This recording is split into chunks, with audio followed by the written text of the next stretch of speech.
This is Noob and Solo Talk Anime Podcast, episode 14. We're covering next life as a villainess. All routes lead to doom. Quick intro. My next life as a villainess. All routes lead to doom. Long name. uh, Also known as Hamafura for short, is a Japanese light novel series by Satoru Yamaguchi and illustrated by Nami Hidaka. It began serialization online in July 2014 on the user-generated novel publishing website Shosetsuka ni Naru. It was acquired by Ichijinsha, who published the first light novel volume in August 2015 under the Ichijinsha Bunko Iris imprint. 9 volumes have been released as of April 2020. The light novel has been licensed in North America by J Novel Club. A manga adaptation with art by Hidaka has been serialized in Ichijinsha's shoujo manga magazine Monthly Comic Zero Sum since August 2017. It has been collected in 5 tankobon volumes and licensed in English by Seven Seas Entertainment. A spin-off manga began releasing during November 2019. An anime television series adaptation by Silverlink aired from April to June 2020, and a second season is set to premiere in July 2021, which we're totally looking forward to. Quick summary of the show. Katarina Claes, the young daughter of a noble family, one day bumps her head and regains memories of her past life as an otaku. It is then that she realizes that she has been reborn into the world of the Otome game Fortune Lover, reincarnated at the game's Villainess, who, regardless of what route the player took in the original game, is doomed to be either killed or exiled. In order to avoid these routes that lead to doom, Katarina begins taking countermeasures to try and avoid things going the same way as the game. This, however, ends up having unexpected consequences on her relations with the other characters of the game's world. All right. I think it's pretty obvious that I recommended this show, so I love this show. But Solo, what's your thoughts on this overall impressions? Yeah, so let's just nail the elephant in the room. This is a fucking harem. Well, I think And by this you mean this is the very first isekai we've ever covered. and you know, even though it's a reverse harem, and it's a reverse harem that has women in the harem. I was just very surprised that you picked this show. Oh, I You love this seem show. like the person who would really hate a reverse harem. But the thing is, Yeah. this reverse harem happens to have chicks in it, so I guess it's okay in your book. But normally, I don't know. I really haven't seen many reverse harems because I usually don't really care for a show about a bunch of guys trying to get with a chick. Um, but as I mentioned, the show does have chicks involved, and the harem is in the isekai video game world. So it's it's less terrible to me because it's like, the point. It's a video game world where the whole point is that it's like a dating sim type of thing. So for that, I will give it a pass. I definitely think that this show did so much stuff that like you don't really see in a lot of other shows because I've watched a lot of isekai. I watch a lot of what you call harem. Some of that stuff I don't believe is just a harem because it just doesn't meet Hmm. my criteria for harem. But this show, like, has some very complex relationships. It has, like, a lot of Well, character progression. You get to see the character progression from the time they're children all the way up until teenagers. So you get to see a lot of character development over 12 or 13 episodes that you don't get to see in a lot of other anime that we've covered, simply because they're focused on covering a shorter period of time in that same span of episodes. But yeah, the way and the and writing and stuff in this work. overall, I mean, the premise wasn't a bad premise. I mean, I like what the premise of the show is for the most part. I mean, I'm not like a hardcore isekai fan, but I do appreciate it more than other things, and the way they did it here was decent enough. I mean, I'm just trying to think of like my my true opinions on this.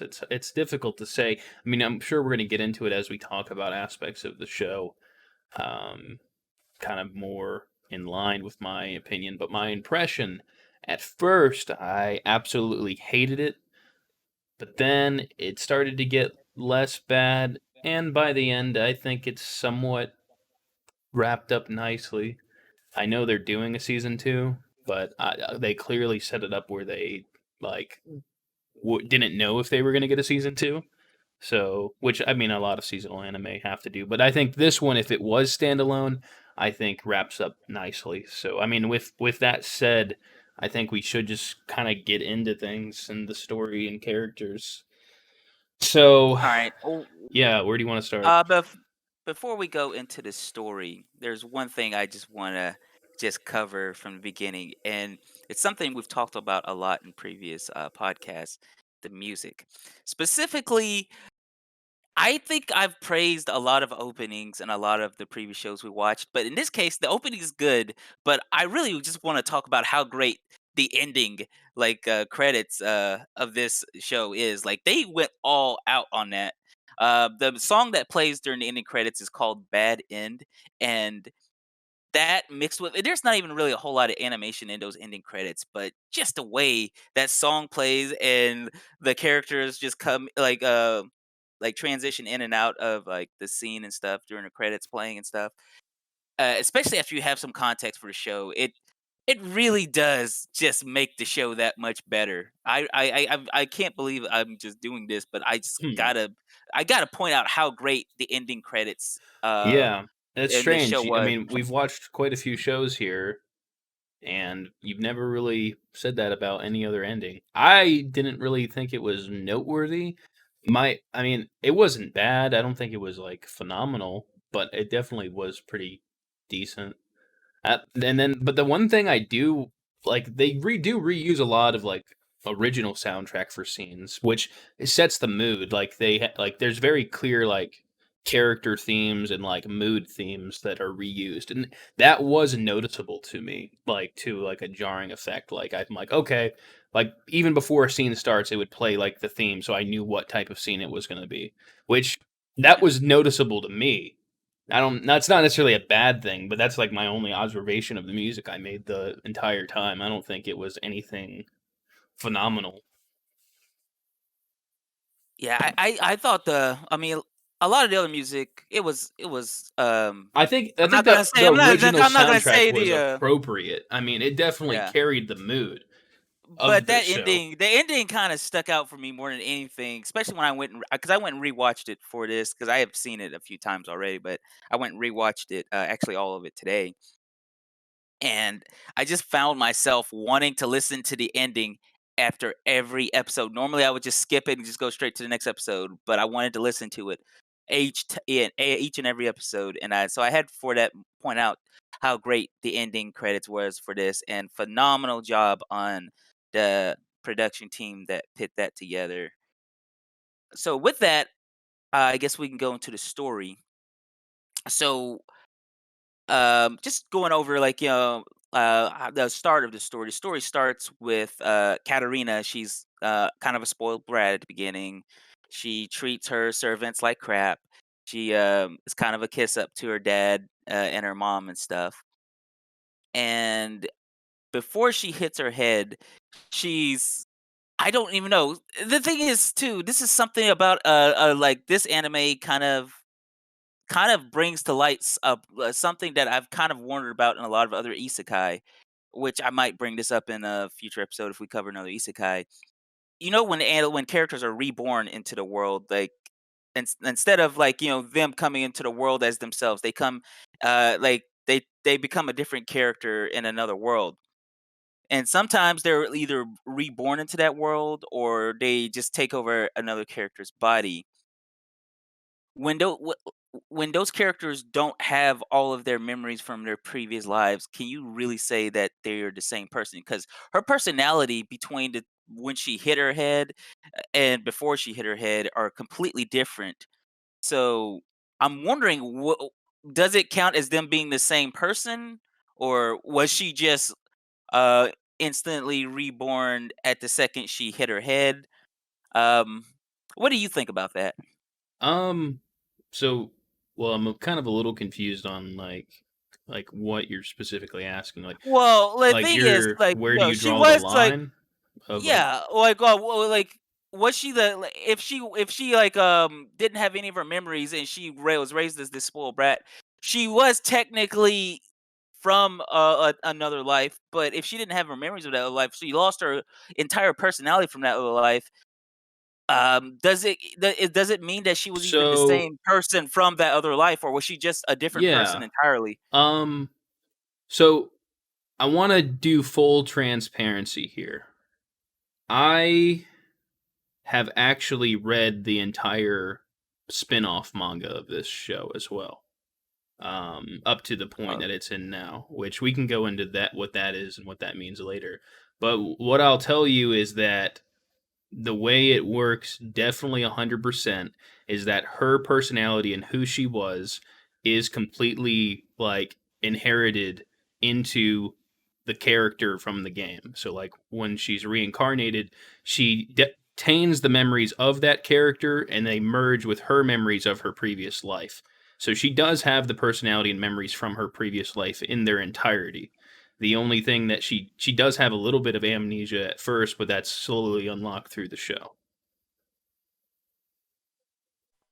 she seemed to have gained most of her memories back. The only thing she couldn't Yeah, remember is like for a long time she was didn't her remember, friend or yeah, whatever. like certain details about things. I mean, and that's like we don't even remember that stuff in our real lives. But like her personality and like her memories are fully retained, and then we do see that in like the later episode. She actually goes back to that life temporarily in like the dream state or whatever the hell that was, which I'm sure we could talk about what that was because that was kind of a little confusing.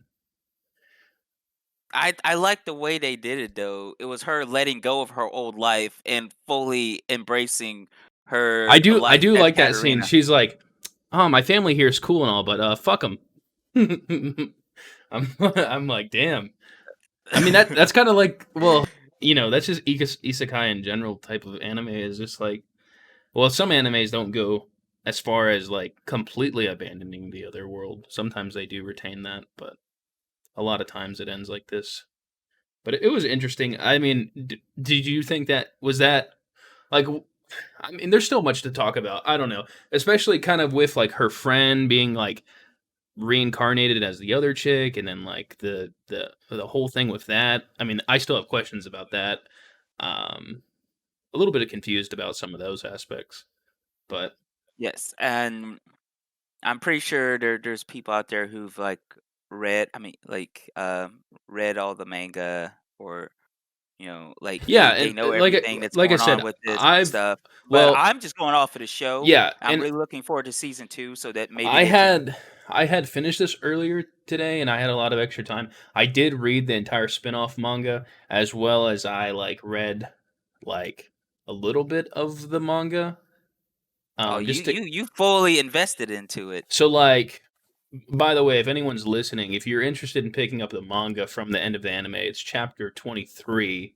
There's 35 chapters out now because I was just curious about like how they would do a second season. So I guess it's going to be adapting however many chapters from 2023 to 35, which isn't that many because this adapts 22 chapters, which I did reread some of the earlier chapters. There are some like major changes with some things and like how characters end. That's why I was talking about before how this ending is definitely like anime adapted to where it's like this could be standalone versus the manga because the manga just means like things kind of just carry on like normal into the next chapter. So, Honestly, I do think onto what you said. I think it does really well as a standalone and I'm anime. saying that as a like a plus. The fact that this is getting a season two, I mean, that's great and all, but I think It was it nice could have that they worked. left it open for season 2, but they did resolve every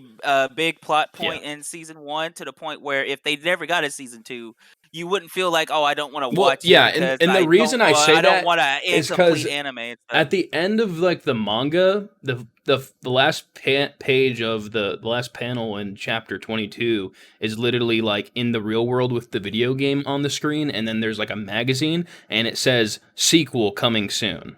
So like it's like showing that in which because like let me talk about that real quick and what that means versus like Is it about to get meta? well, well, it's not meta, but I'm just Alright. basically what it means though is like because at the end of the anime here, it's like now we get to choose our own world or whatever, or choose how the things play out from here, right? That's what it's implied. But in the manga, it's very clearly implied that in the real world there was a sequel game released, so. Which I The haven't read to. sequel game would be like season 2 then. Yeah, which would That mean would be that awesome. it's like she's now in a situation where it's like she's still in like a dating sim or whatever, but like now she doesn't know anything about it and she gets to figure out things on her own. Yeah, So and she's now actually instead of playing her it, being the villainess, she's the protagonist. and she doesn't get to cheat. Yeah, I don't know who the protagonist is. Like I said, I haven't The read thing far is, ahead. I yeah, read the spin-off manga instead of reading far ahead. So the thing is, even though she had all this knowledge about the game and the events like that was gonna lead up to her doom and stuff, she didn't really cheat, in my opinion.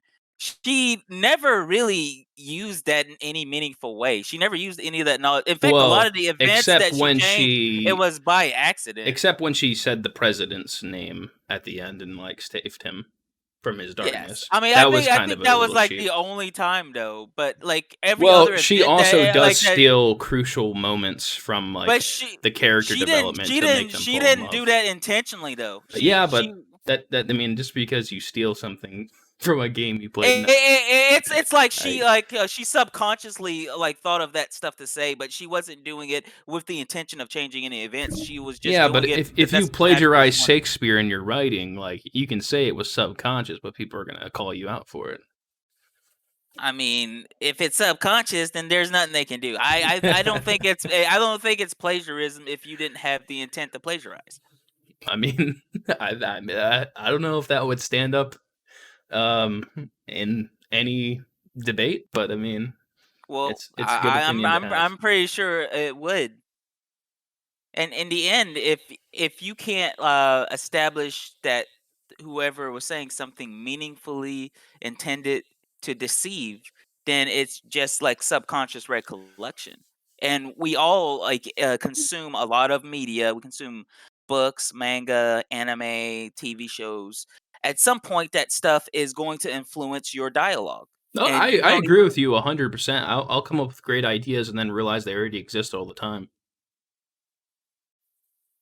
But it's if you're drawing enough influences from other, because the thing is, she was saying, I think there was one point where she said she's initiated an event related to another character, but she did it on a different character. So it Yeah. wasn't really exactly like nothing that she did for the most part was exactly how it went in the game. And that's what was interesting about it. She knew she had to change these flags, but she didn't. She changed a lot of these flags without even realizing it. And she spent the whole time completely scared, completely unaware that instead of her being a complete dick her entire life, she actually became a really good person and these people genuinely love her.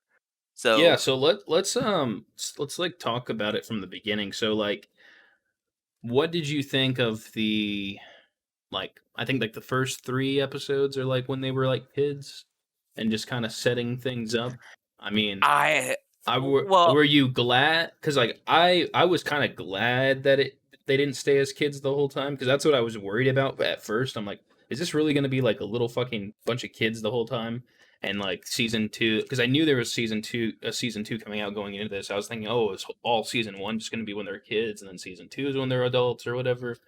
But I was kind of relieved when the kids stuff was over. I mean, it was really good. I mean, it set up a lot. I I do like that appreciated they it. started off as kids, and I like that they did at least spend a decent amount of time as kids, building up those backstories rather than just telling those backstories through flashbacks later on, because it would Yeah. have had like a little bit less meaning at that point. Hmm. I especially liked. how they built up not just her relationships with her potential love interest, but with her family and stuff too. So you get to see her relationship with her mom change. Her You don't really see her dad much, but you do see quite a bit of her mom, and then Yeah. her relationship with what's her name? The maid. What's it? And Annie and Shelley. Annie, or I don't know, Yeah. something. I genuinely and I'm probably gonna bring that up later on too, but I genuinely love that whole dynamic that it wasn't just about the romance, it wasn't just about the friendship, but it was about all of her relationships throughout her life and how it changed. So I think they did just the right amount of focusing, and with all the different characters they had in the show, they gave an what I think is an equal amount of time to character progression and relationship progression between Katarina and all the other characters. Yeah. And before we go too far into the characters, um, do you have a one true ship? Mary, Mm, Katarina and Mary Hunt any day of the week. That mm. Mary is the best. Actually, Mary and Katarina together are best girls. So I That's was your best rooting for pairing. yes. I can't imagine anybody else in this show getting with Katarina other than Mary. And Damn. yeah, Mary just like she just stole the show for me. She was her her whole her relationship with Katarina is probably what kept me into the show straight through to the end. I was like, I wonder if Mary is finally going to just get rid of all these other guys and just get Why Katarina for why herself. Mary of all characters? I mean, like it's pretty obvious. Mary is like she's assertive. She's direct. She probably loves Katarina more. I think it's pretty obvious she loves Katarina more than anybody else in the show. I She was mean, even at one point planning to like she said she was uh her best friend. she clearly like wants to be more than just best friends though. Well, I'm saying that's what she calls herself at the end. Like when Well, they were all like sparked of motivations of reasons to go rescue her from her dream state. She's like, I'm her best friend, so I need to do this. Mary is basically her everything. Hmm. So, what ship did you go with? Man, I don't know, man. I don't really ship any of them, honestly. I'm kind of fine with the friendship route, as she called it. No, the which is friendship route. actually which is No, the funny. friendship route does not work for It's me in it's this. funny too because It she's has to be like, Mary or the highway. it's funny. What's the name of the main heroine? Maria or whatever. Oh yes, Um, yeah, Maria. she was like, "Oh, is she gonna get the reverse harem ending or whatever?" But then she got the reverse harem ending, but she's like calls it the friendship ending instead. It was I'm still rooting for Mary, and I think eventually, like once they get out of the Match Academy and stuff, Katarina is gonna wake up to Mary's feelings, and she's gonna reciprocate. That's the ending I think we all want. Um, I can't imagine many people went into the show, made it all the way through it, and then just decided, oh, you know what, Mary's not for Katarina. I At mean, least in maybe my mind. maybe if she gets exiled, then Mary can come with her. Oh, if Katarina gets exiled, you know darn well Mary's going with her. Mary will follow Katarina to the ends of the earth. Hmm. They're like you remember the part where they were in that dungeon and Katarina was picking those mushrooms, and like everybody else was saying that they might be poisonous. Mary was like, "I don't care if they're poisonous. If you make something with them, then I'll eat it, even if it kills me." Yeah, That they all said that though. They all agreed. no. Mary was the only one who said that she would eat it, even if it killed her. Yeah, but the other chicks agreed. Yeah, the guys were like, "Nah, I think you need to put those mushrooms back." So clearly, Mary has more love for Katarina than all the I guys. do gotta say though, I like the chicks more than the guys. Maybe that's bias. I don't Wasn't think that's biased. wasn't a huge. I mean, the guys are interesting, but I mean, The only guy I really was thought was really interesting was Alan. They all kind of suck though in their own ways. Nah, I Like mean, no, I'm saying like they all kind of suck. Like they're all kind of like shitty. Like if I well, was like the guys or yeah, the guys like they all kind of like if I was a chick, I wouldn't want to be with any of those guys. well, They're what? all kind of like selfish assholes in their own way. No, they're not. They kind of are. Nicole, you never really had any idea of what He Nicole just has a really thinks sister until that complex. Come on. he has a semi sister complex, but he kind of like loses that when he The meets way to Katarina, like though. win him in the actual like visual fucking game or whatever was to Was like through his literally sister. become friends with his sister. Yeah, Yeah. I mean, that's pretty lame. I mean, I'm pretty sure for any girl who was playing that I Otome was kind game, of they'd questioning. So probably be. like, they don't really explain it too much because they make it where the only route that she didn't do besides the secret route was his route. But why? Like, why couldn't she have done that? I just didn't. There had to have been like a reason, The like thing is, you because like remember there like wasn't like any greater challenge because like she knew how the other routes. She knew more about the other routes. She would like that was the big thing was that she hadn't done that route. So I was expecting that there was going to be maybe a little bit more difficulty since she hadn't played that route. But there was basically no challenge whatsoever. So with any of it really for her. Can I tell you right now what my biggest disappointment was? what? We did not see Maria use light magic once time. Yeah, you do. No, you do not. When she's younger.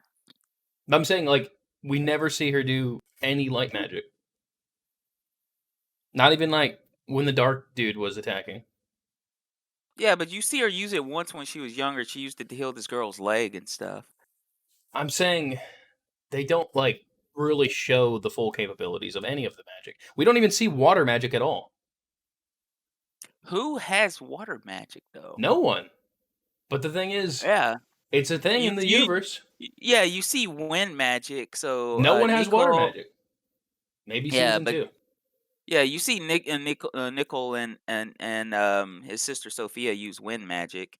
You see Giordo use fire magic. I think Alan also has fire magic, but you don't ever see him use it.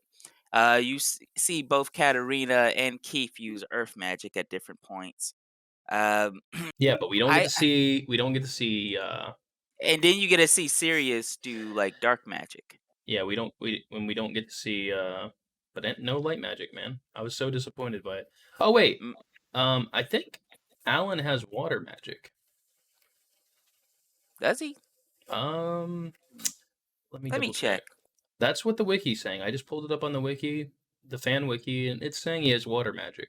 But the thing Ah, is, in this nor like the entire manga, which is only 15 chapters, like 2 volumes, he never used it in either of the series. So well, maybe in a spin-off manga we'll get to see Alan do some water well, magic. maybe in season 2. I mean, the thing is, I just wanted them to do more with it. Like Well, the show the really wasn't much about the magic. It was about no, it was about the characters, not the lore. But yeah. the thing is, the lore. I mean, it's like this for a lot of isekai shit. Is like there's so much lore that they like never dive into, and you're just supposed to just sit there and accept it. Well, I mean, some longer isekai get into it, but like I obviously mean, something of it's this hard to length. dive it's hard to dive a lot into lore with like 12 episodes. So Yeah, but I can forgive them for that.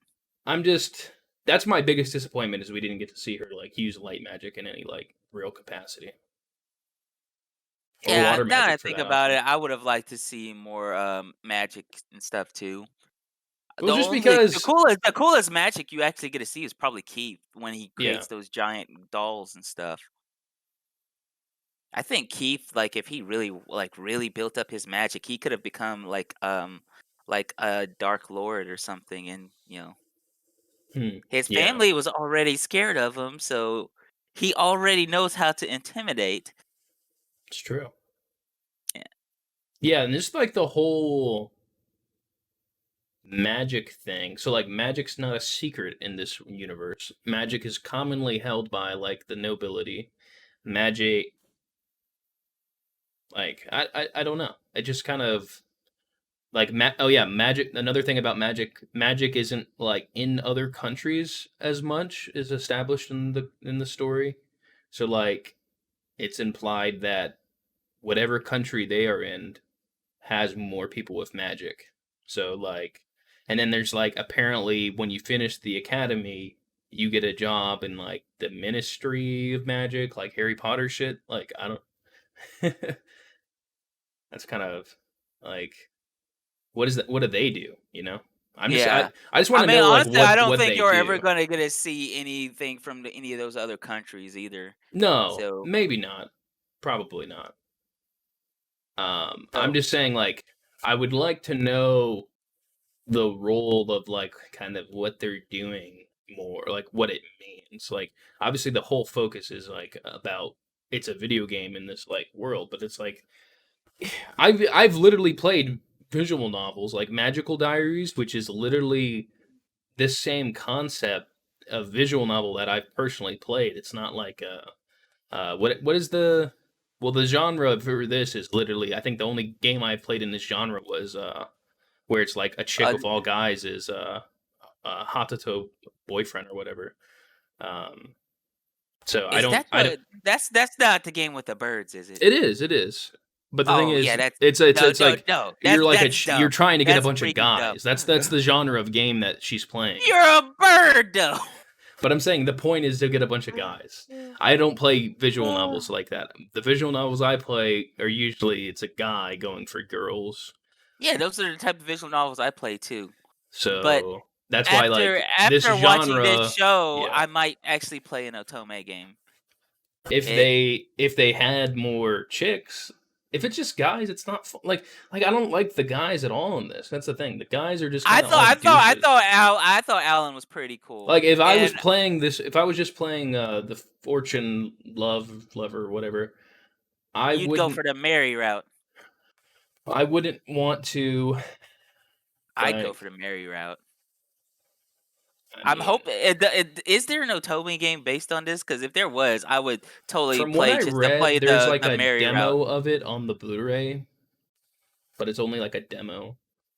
So they I never mean, actually released it. no, I don't think so.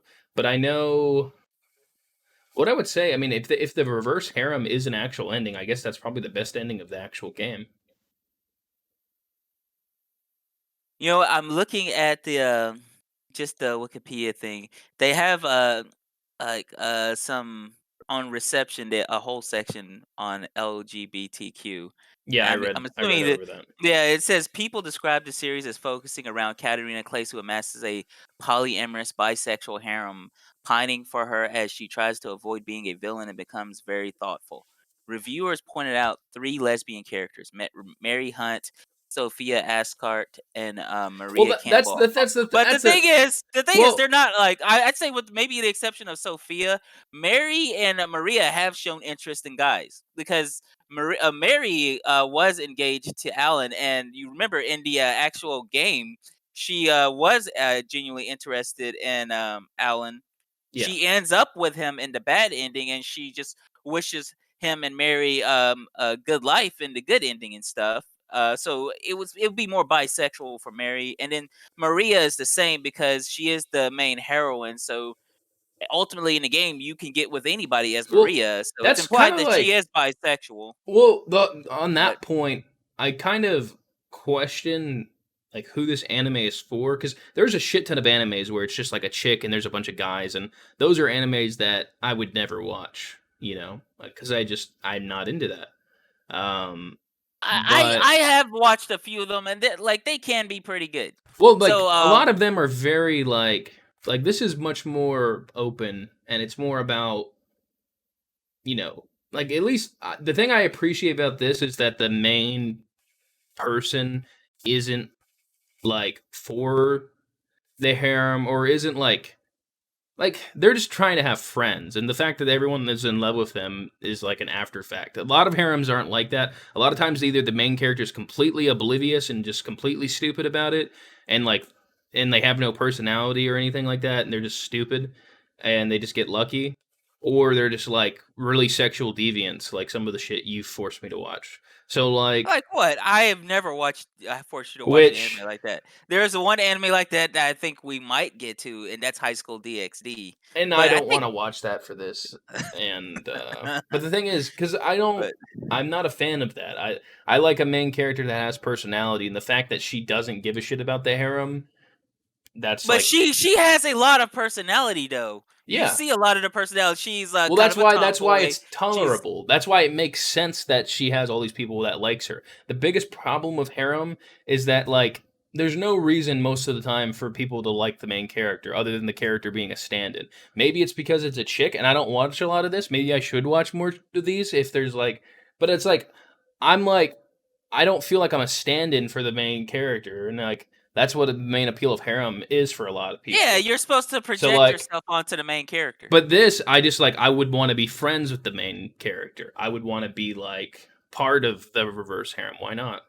Yeah, I mean, honestly, I would just want to do everything I can to hit on Mary because Well, I mean, when the reverse harem comes to its logical conclusion, they're gonna have to pair up eventually. yeah, so I think eventually she is going to get with Mary, and if that doesn't happen, I'll be writing some fan fiction, and she will end up with Mary. Mm, Maybe we can get some fan fiction greenlit as an anime to be released in I don't know 2022, depending on how season two goes. yeah. But I mean, it's a thing. I guess we could go to each individual character and our thoughts on them. I'm just gonna go in the order that they're listed here on the fan wiki. So let's start with Alan.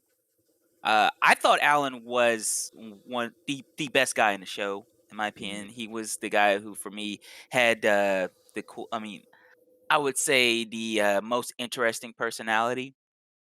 He was a prince, but he was a prince that had kind of a I don't know a more rugged type personality, like not like Giordo at all. So I honestly think we should maybe talk about Alan and Giordo together to just kind of like compare and contrast the differences between them because they're brothers. They're both princes of the kingdom, yeah. and they couldn't be more different. Giordo is like like what you would consider like an ideal prince, like a Well, Disney type prince. they're He was like, supposed to be they're like twins too, so, like really? yeah. They look nothing alike. I think Well, they point out there's in the show fraternal too. twins, not necessarily identical. They're the same exact age, born on the same day, except Alan is like the younger brother. So that's like his whole complex is that he's always been compared to his older brother, and then he also had like the sickness when he was a kid, and that's this whole arc is that he's trying to Well, that sickness led to him being like really spoiled as a kid, and yeah. apparently it but because he met Katarina so early on in his life here, he becomes an entirely different person. And what Alan becomes, I think, is a genuinely interesting character. He's a character who has a lot of depth. He has that whole complex of feeling inferior to his brother. I don't think that ever really fully went away, but he kind of embraces that he has his own unique strengths that, makes Well, I him mean, at least yeah, different I than his mean, brother. And he I think what she told him about like everyone has their own strengths and weaknesses. I think that he took that to heart, and that's really the biggest yeah. change of his character. So Yeah, and you know what? You get to see that realization of that full amount of character development he had from his connections with Katarina when they look at the. You remember how they were deciding the school student council based on who got the highest scores on that exam, and Alan got third, so Giordo and Maria beat him, and Katerina's like, "Are you like upset that you got third?" He's like, "Nah, I just kind of don't really feel like comparing myself to other people. I'm just well, feel that and he had his like music thing going for him yeah."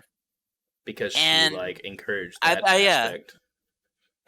And it's so cool when you do actually see him like at the recital and stuff performing. He seems like he's in his own element, and it's genuinely interesting seeing from where he started out at to where he well like what he ends up growing up to be. I thought he was the most interesting character from a pure development standpoint. Giordo does not change at all. I Well, I mean, it's yeah, it's hard to say. I mean, he like his whole like split personality thing that they describe. I feel like I don't know if that was fully elaborated, like what that even Yeah, meant. I think the show did a bad job of showing like the He dark-hearted didn't really prince or have whatever. like this full. He seemed to just. I mean, I don't know. Like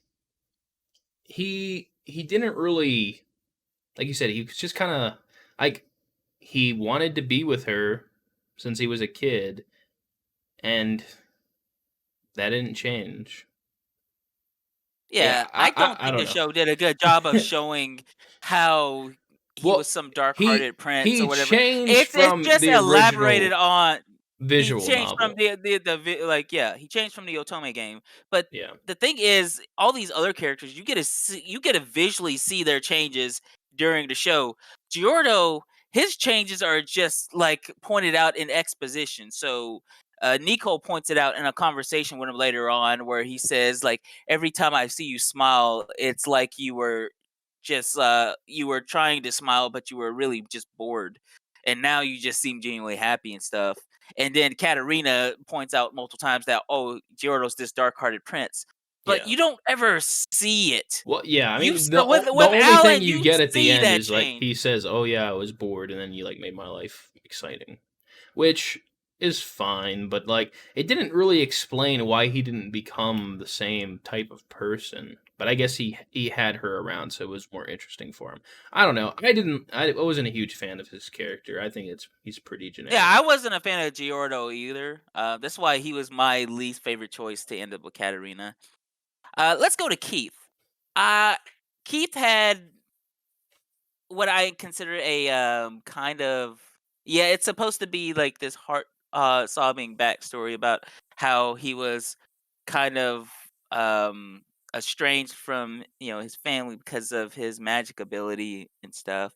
But Well, he was his mom was like a prostitute as well.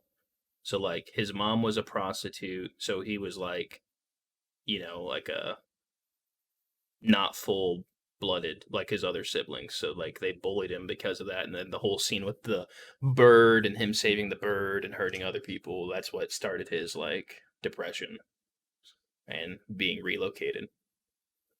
but the thing is though, I felt like they try like it seemed to me like the story was trying too hard to portray him as this sympathetic youth, in that he was like kind of this outcast, that it just comes off as just a little too unbelievable as a What aspect of it did you think was unbelievable?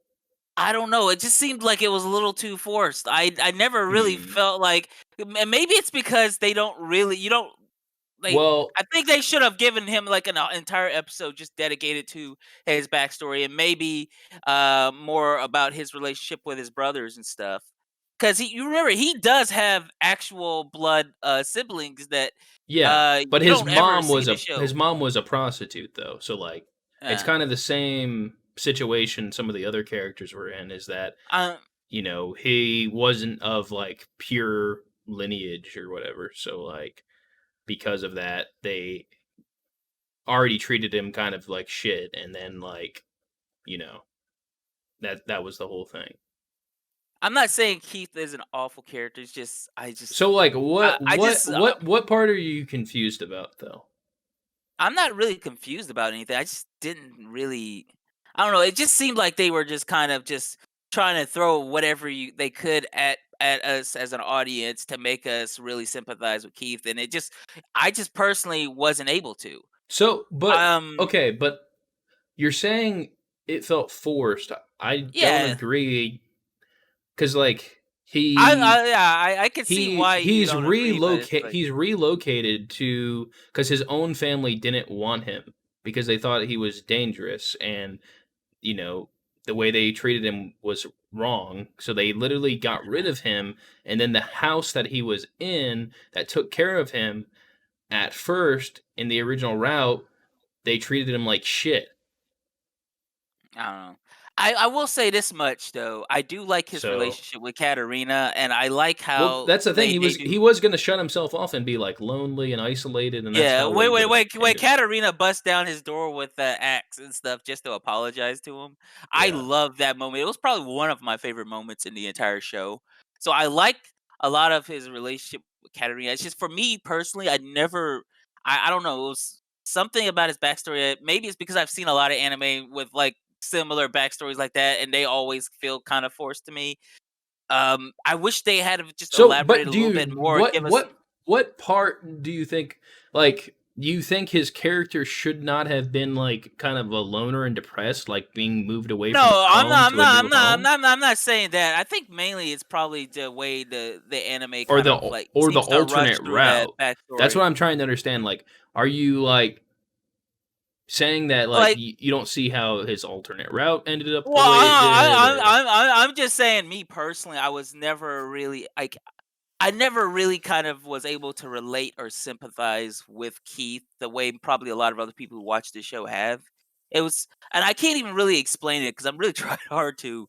I Mhm. really liked Keith's relationship with Katarina. I liked his dynamic with Giordo, the because those two seem to be in active competition with each other their entire lives over Katarina. I so I liked everything about Keith. I think my main thing is I wish they had have elaborated more on his backstory. It seemed like his backstory was just told, and then that was it. Uh, Well, I think if you want more about him, the It's spin-off probably manga is like you need to read that. Because the spin-off manga I'm does go trying to more into it. because I'm trying to separate like because I read that as well after I watched the show, so like I'm trying to separate because they do a lot with his character in that versus the Well, original I show. mean, So I would like to. I mean, I might go and read this spin-off manga well, myself. But well, can I you want real to go. quickly since you read it? I want to talk about it, but I was gonna wait till near the end that way All right, yeah, well, that works. because I didn't want to spoil So it here if people haven't read it because I do recommend people read it. all right. So, well, I guess we could talk about that at the end because I am curious to see how they really explore that a little bit more. For me personally, I didn't feel like the anime kind of tells his backstory, but then you just kind of, it doesn't seem like, for me, at least it didn't really touch me the way like a lot of these other backstories are introduced because you actively see how these characters Well, progress my from a thing young age for is a lot of them.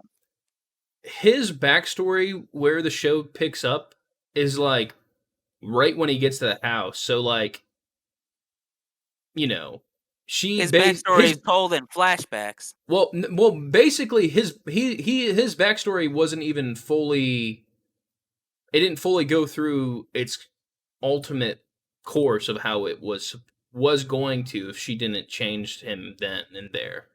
That's like the most important thing to take away from it. So like the thing is his backstory is basically all started with her because she changed everything. So like he doesn't have as much backstory. Like a lot of his backstory came from the experience he had there. So like that's what it would have changed his character. So that's why it's kind of like confusing, I guess.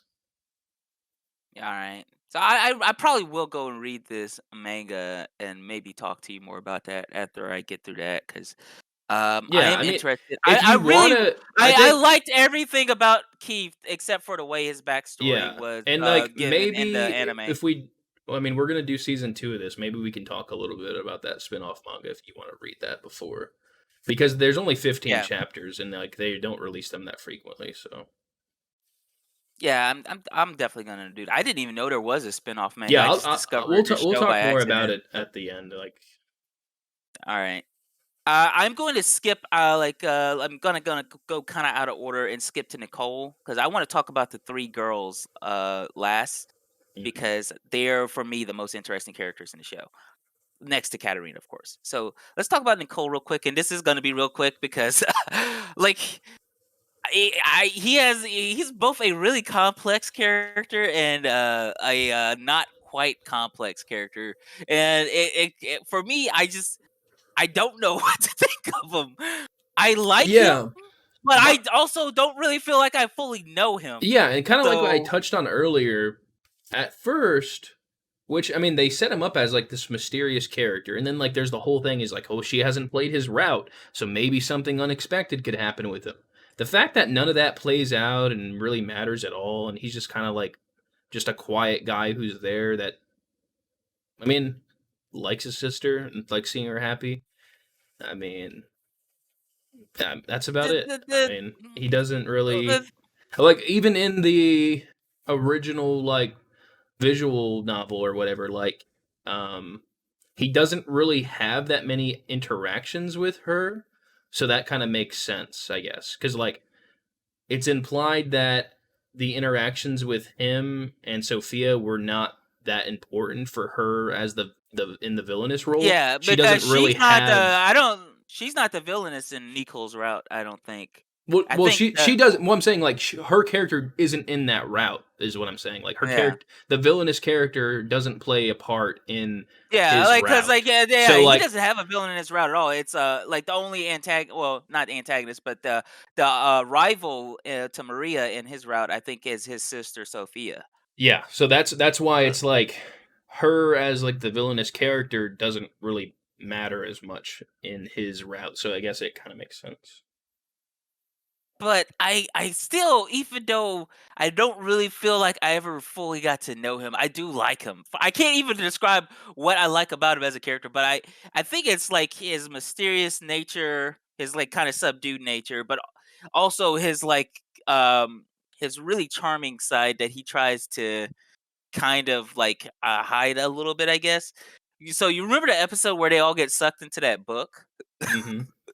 Which, I'm gonna take some time to just talk about that episode, because I love that Well, episode. one thing I did But want to mention about his character too, which I think will be important going into the next season, is his character is graduated from the school now. So like he's kind of like the fish out of water with the group because he's a year older than them all and he's graduated completely and he's not coming back to the school at least in full capacity. He's just coming back like as like a friend, I guess. So like that's kind of weird and I um, think hurts him in the harem.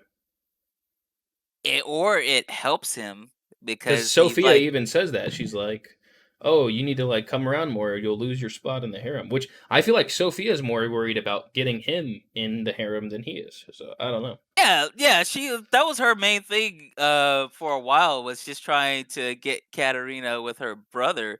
But then, going back to that book episode though, because I think she plays a little bit into this too. She definitely does.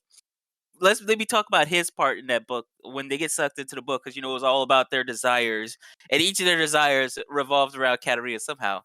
Nicole's story in that book, he basically becomes Tuxedo Mask from Yeah. Sailor Moon. Well, Like, well, well. uh, Yeah, I agree with that. But I mean, the whole point is he was the count or whatever, and the count was like that's what the count looked like from that romance novel. But yeah, definitely tuxedo mask vibes. so I think he always maybe like pictured himself as the count, because he did grow up with a sister that was really into these romance novels. So I imagine she was just constantly talking about it with Yeah, and him and stuff. she tells her like, "Oh yeah, he's like the count from this book."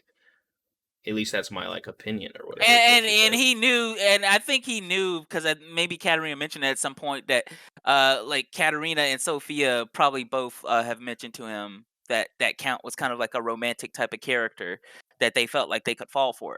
So I think that's why he maybe in that book pictured himself that way. In my opinion, he just came off as being like Tuxedo Mask, which was totally cool. I love that.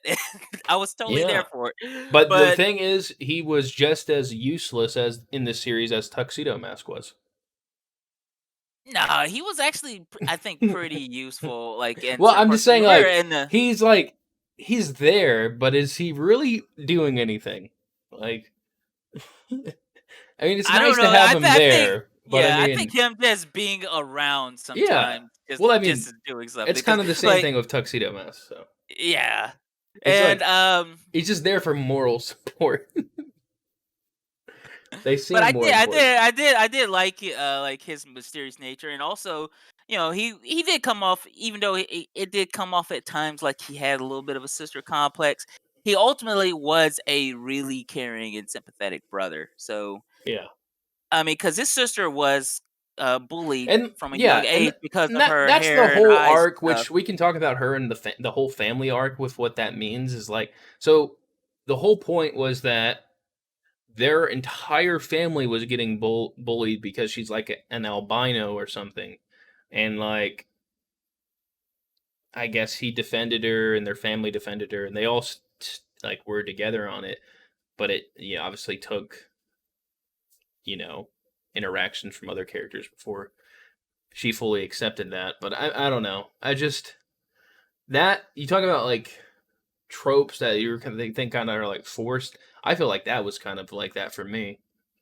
I'm just Yeah, like, and I mean, like those two because are the only two that you notice that Katarina's ever complimented on their looks. Because Katarina, I don't think she's ever called any of the other characters like gorgeous or anything, but she does like no, she make calls a few. Maria that.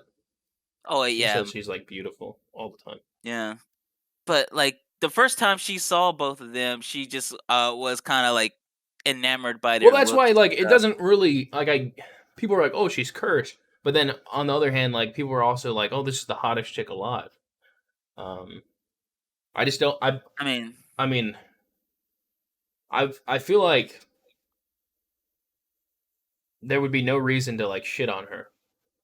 Is what I'm saying. Like yeah. it doesn't I really mean, make, especially like when they're older. Like it makes sense maybe for like their kids or whatever.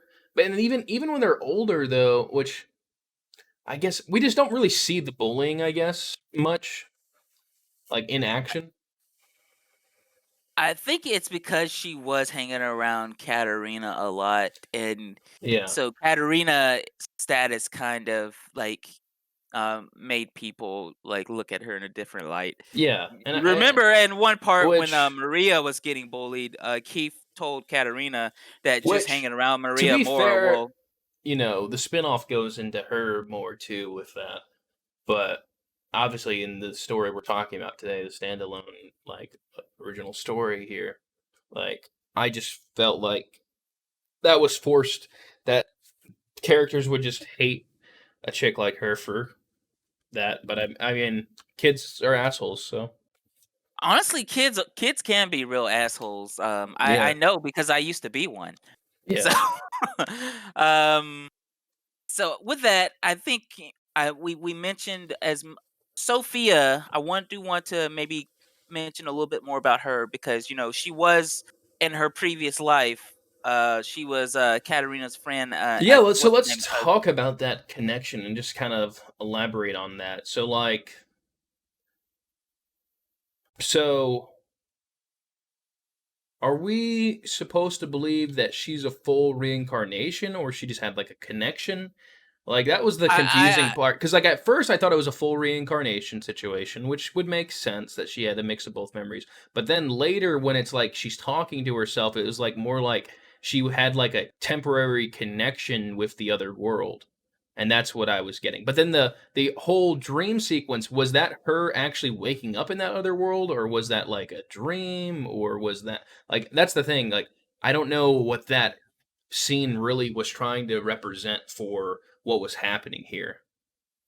I'm actually Because she couldn't just show back up in the real world back alive and like continue her life. That wouldn't make any sense. And then like for her to want her to leave after that. So it had to have been some kind of like dream world in a sense or something like that. But then like obviously her friend was still able to contact them and like encourage them. So I don't know if Sophia is a full on reincarnation is what I'm saying. I well, don't think she has I'm all the just memories looking. from the other chick. I No, think she just has it. she does. She doesn't have all of her memories because she never hit her head when she was like. Remember, Katarina didn't get all her Yeah. memories back until she hit her head really hard. Well, Uh, that's what creates like the isekai effect though.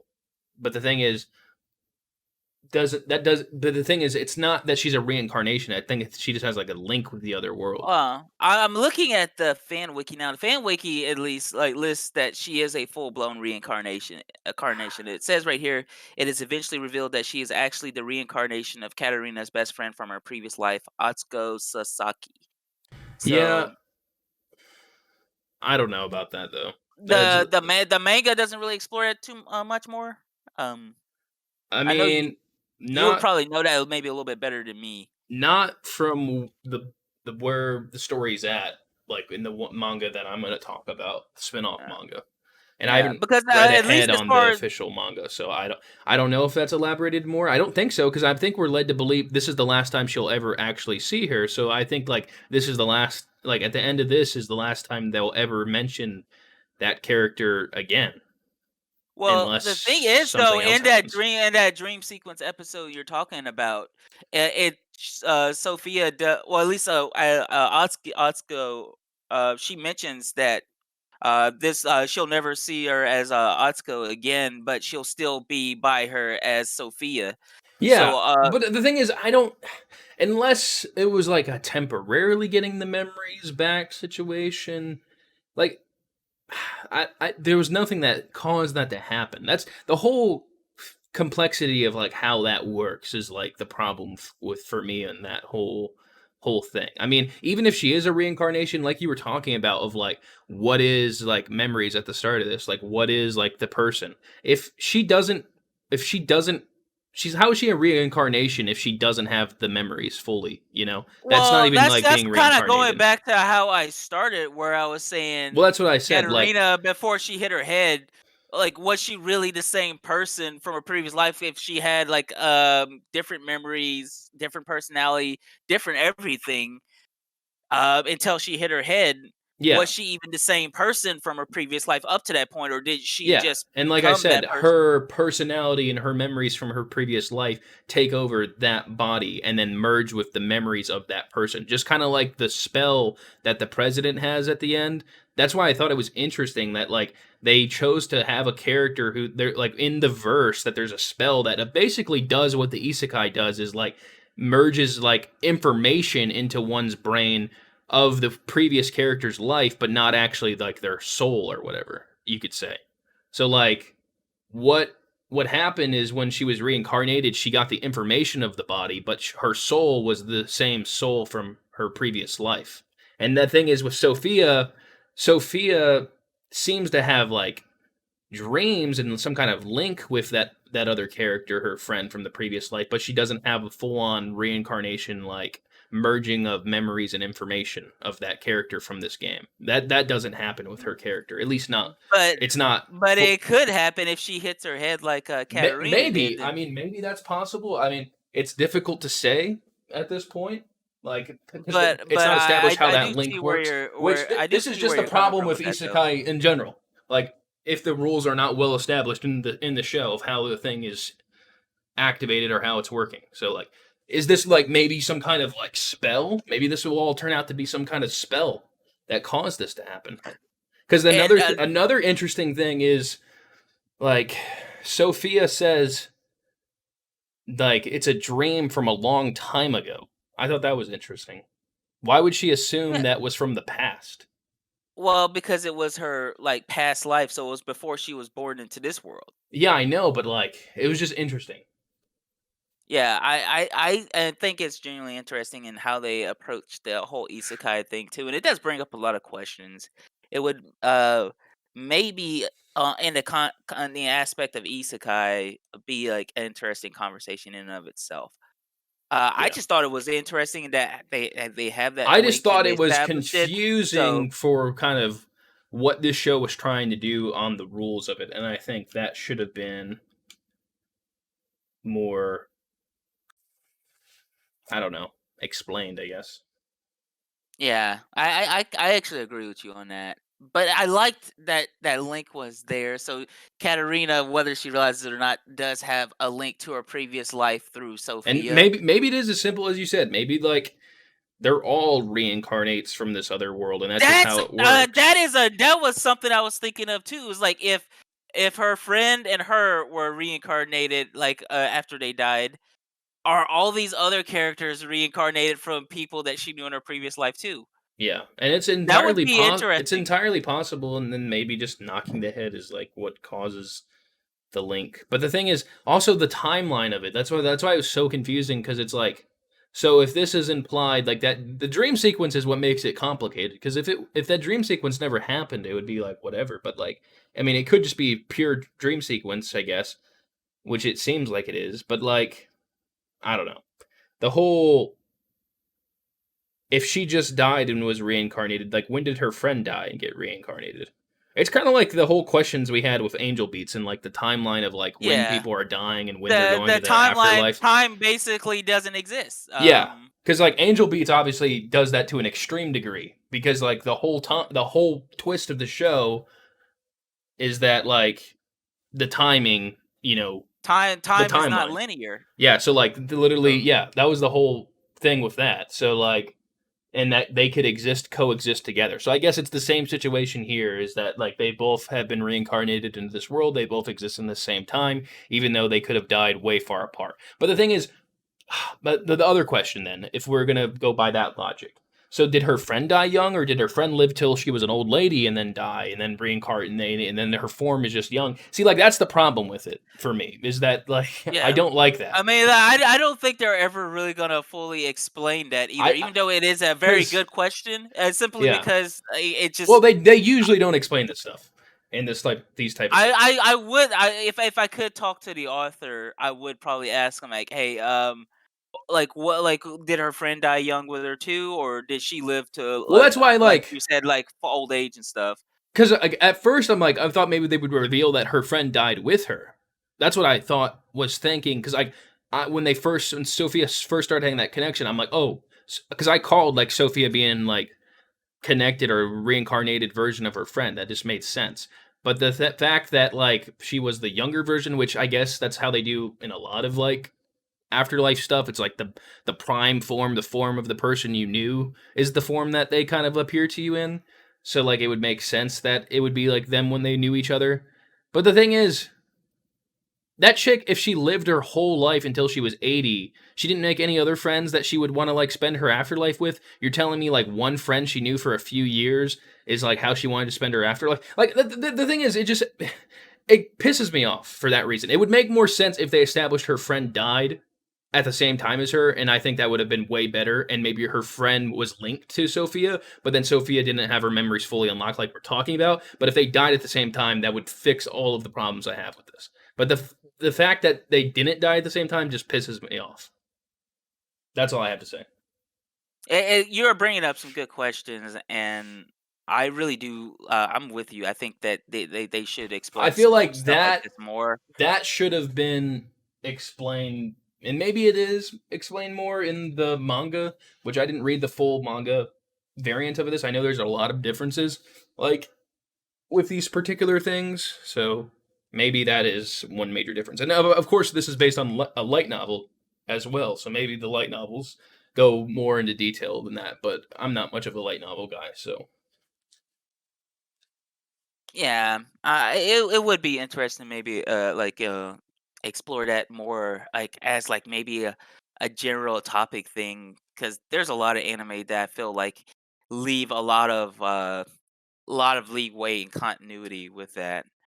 Um, I guess the next character I want to get to, I'm gonna cover both of these characters together last because they are, in my opinion, these two were the best characters other than Katarina. And honestly, I like Mary more than Katarina. Mary is my favorite character in the entire show. Uh, so I'm gonna say Mary for last. Let's talk about Maria. So, um, Maria, I was surprised that for a character like that, because generally you see like these saint-like characters that can do no wrong.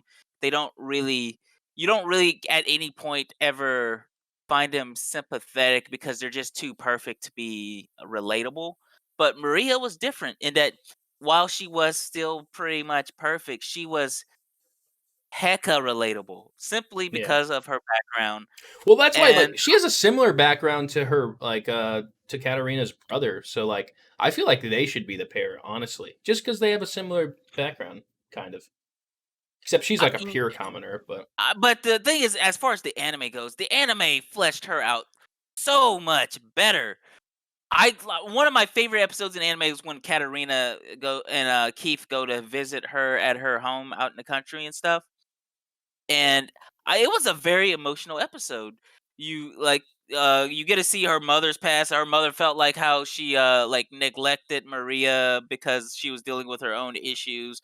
Maria kind of given up on her passion for baking for a long time because of the the ridicule she was getting from people based on her light magic and potential that she could be some like noble's illegitimate daughter, and so her and her mom were outcast for that. And like, I think the relationship between Maria and her mom in that episode was like the most development that well, it was like a lot more development than some of the other characters we've talked to up to this point have gotten, in at least in the show. I can't speak for the manga or the light novel because I haven't read those, but as far as the show goes, it was probably one of the most emotional episodes in my opinion in the entire show. And like Maria, for them to do that with Maria, considering you don't get to see Maria as a kid like with Katarina and the rest of them, she's introduced later on. So for her to get introduced and then just get a bombshell of an episode like that just makes you love that character even more. And I can't even really put my mind on it. Her relationship with Katarina, I felt like it felt like Maria did feel like more of an outcast than what other characters felt like.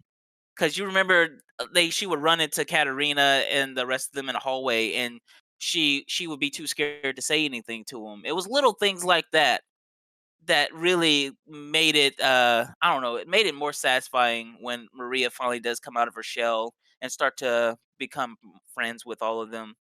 And Maria was, I think, the first one to come out and just tell Katarina that actually it was either Maria or Sophia that was the first just to tell Katarina straight up that they loved her. I feel like it was Maria though. I have to go back and watch that, but wait, Maria was always open and hmm? what was the question? Like, was it Sophia or Maria who came out first and just said that they loved Katarina? Like Katarina obviously never really realized that they were kind of It being a was Maria. yeah, and then Katarina kinda, like, blew it off, and I don't think she ever fully realized that, they don't love her in a friendship type of way, but more of a romance type of way. The maid even realized it, that's another character I wanna talk about before we get to Mary. Actually, I guess we can get to Mary first, and then we'll talk about the maid. Did you have any, other thoughts on Maria? I mean, she's kind of like she's set up. She's a stereotypical, you know, main character of whatever this is. So, I and but I think it worked out pretty well. yeah, I think Maria's, like, just overall development was, like it was way better than I even thought they would be able to do with their limited run in episodes. So I don't know how much better it is in the manga or the light novel, but the anime did justice to Maria probably more so than any other character. Other than Mary, obviously, because Mary just God, I love Mary.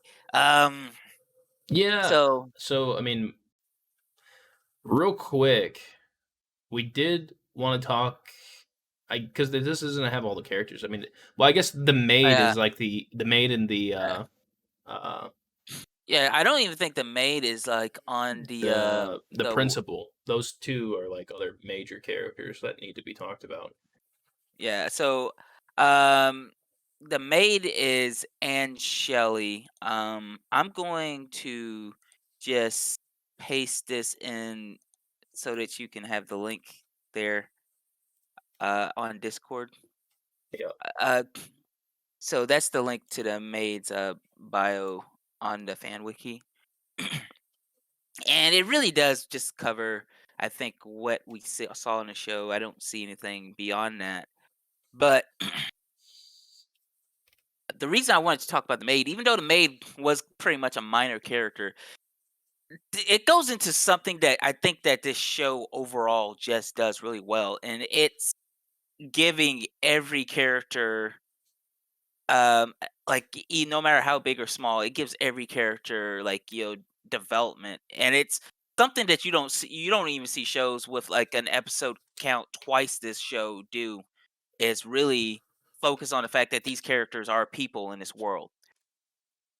So Yeah. they could have just wrote this character off entirely, but they focused on developing her and her Yeah, relationship and with she's yet Katarina. another character who like has kind of like that lineage parent shit that like basically ruins her life and like causes And her I to yeah, have to, you know, gets kicked out of her home and has to find work. And that little and scar too, she like discovered happiness, she discovered happiness because of all the stuff that happened to her. Because if it wasn't for her getting rejected by her father, well, it wasn't even really her father, was he? Yeah, if it wasn't for her getting rejected by no, he her was. stepfather, what It was her was father, I he? think. That was her actual father? I thought her Um, mother just married into I his don't remember the family. full details of her story. I know Um, something happens to like I think it was her real father, but I think like her mom was his mistress, which was the uh, problem. And her mom yeah, died. So then he didn't yeah, care about her and she got burned as well. So like yeah. that was the whole thing. Again, another like leap in like, oh, this character because they have a minor imperfection is like somehow dog shit. Which I guess in this like nobility world maybe makes sense, but for her to like get downgraded to a maid. Well, the thing is, she seems like she actually genuinely becomes happier as a maid than she was But I guess her as like mom was yeah, her mom was one of the servants. That's why.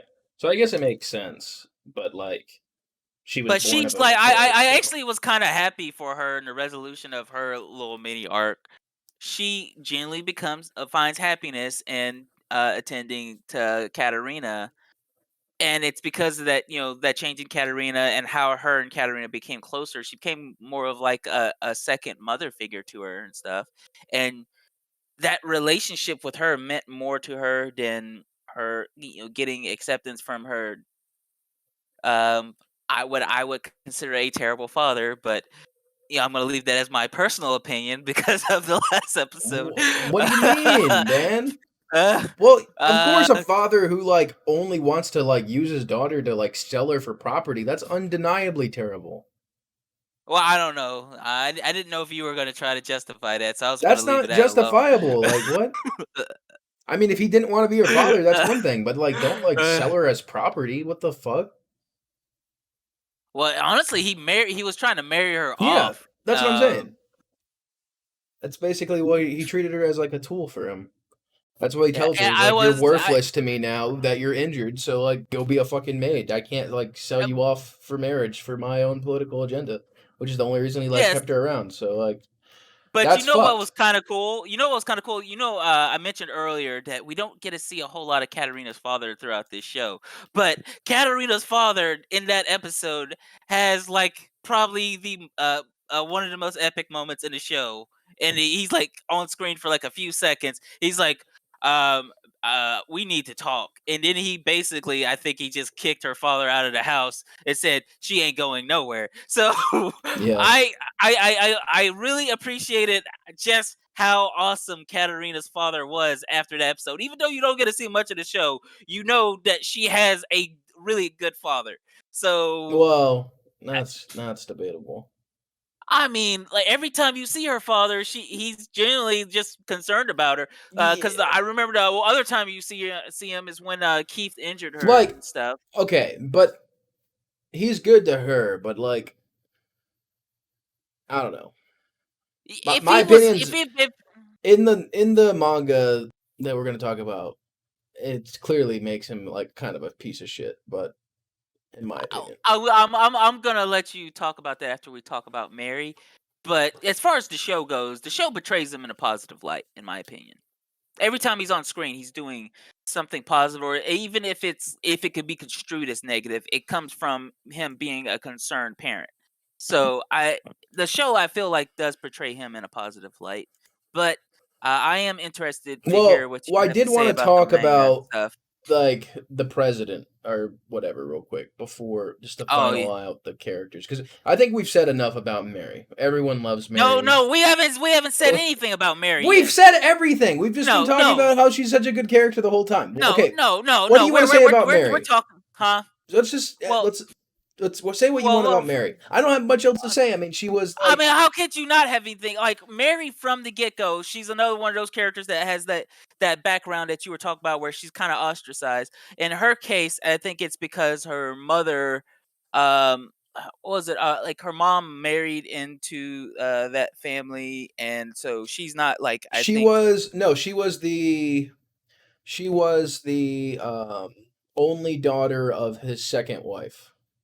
yeah. So she's So not she's the her only one of her siblings that don't have the same mom as them. yeah, she's So like the half sister of the family. yeah, So because but of that, like, she just gets into gardening with her flowers or whatever and which is awesome because unlike like a lot of the other characters where Katarina kind of like comes off as more of a mentor to them, Mary like is more of a mentor to Katarina early on because remember she was helping Katarina to raise vegetables and stuff because Katarina sucked at gardening when she was younger, and Mary was the one who was helping her to get better at it because Mary had that background in raising flowers and all that gardening she did. And I think Mary, like, 'cause Mary starts out like, I think like Sophia does, where she's kind of like a little secluded, but she comes out of her shell. I feel much quicker, and Mhm. you see her relationship with Katarina build from a lot younger age. It was like Mary started to develop these strong feelings for Katarina a lot earlier than a lot of these other characters did, at least from what I was looking at. And on top of that, as Mary gets older, she just gets better. Her her feelings for Katarina grow way stronger. Like her hormones go through the roof as she gets older. And I felt like it made for a more interesting dynamic between her and Katarina. Mary I don't think Mary could have made it any clearer about what kind of relationship she wanted with Katerina. She was even at one point planning on running away to like another country with Katerina, and she pulled out a map. She had plans for where they could take boats at and stuff. Yeah. You don't really see other characters go that far.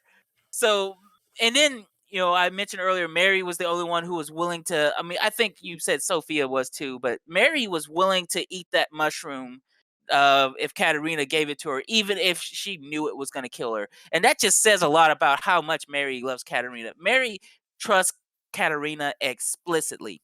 There is nothing you could do to make Mary doubt Katarina even for a second. And I do feel like other characters do have like a breaking point, well, like a point where they're going to be like, you know what, we really love you, but we don't really trust you that much. But Mary is different. Mary is like she's team Katarina, or like till she dies. She's Katarina's, who in my opinion, one and only.